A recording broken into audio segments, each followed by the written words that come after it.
मुआशी बहाली के लिए बड़ा मंसूबा तैयार, आर्मी चीफ की मुकम्मल हिमायत की यकीन दहानी। पाकिस्तान की मुआशी बहाली का कौमी प्लान तैयार कर लिया गया है। इस हवाले से स्पेशल इन्वेस्टमेंट फैसिलिटेशन काउंसिल कायम कर दी गई। ये काउंसिल गैर मुल्की सरमायाकारी के रास्ते में रुकावटें दूर करेगी। वजीर आजम मियां मोहम्मद शहबाज शरीफ की जेर सदारत काउंसिल का पहला इजलास वजीर आजम हाउस में हुआ, जिसमें आर्मी चीफ, सूबों के वज़राए आला, वफाकी और सूबाई वज़रा समेत आला सरकारी हुकाम ने शिरकत की। इस मंसूबे के तहत ज़राअत, लाइव स्टॉक, मादनियात, कानकनी, इंफॉर्मेशन टेक्नोलॉजी, तवानाई और ज़रई पैदावार जैसे शोबों में पाकिस्तान की असल सलाहियत से इस्तेफादा किया जाएगा।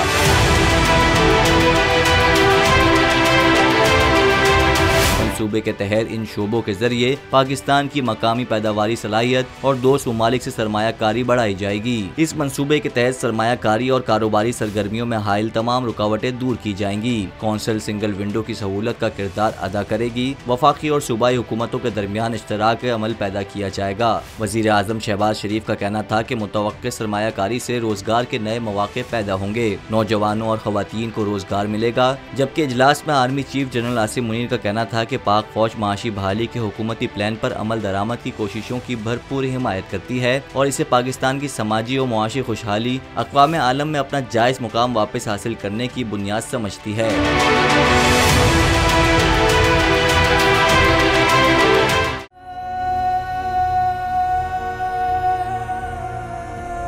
कैसे कैसे सितारे डूब गए, खूबसूरत नजारे डूब गए, ख्वाबों के सभी किनारे छूट गए, गमज़दा दुख के मारे डूब गए। कितनी मुश्किल का सामना है यहां, कितने लोगों के प्यारे डूब गए।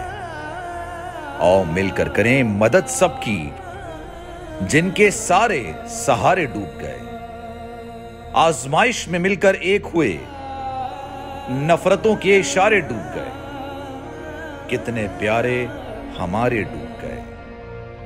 कौमी सानहे की सूरत हाल से लम्हा बलम्हा बोल रखेगा बाखबर।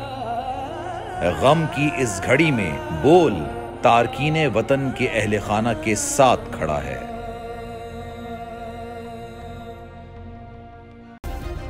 सब्सक्राइब करें और बेल दबाएं ताकि कोई खबर रह न जाए।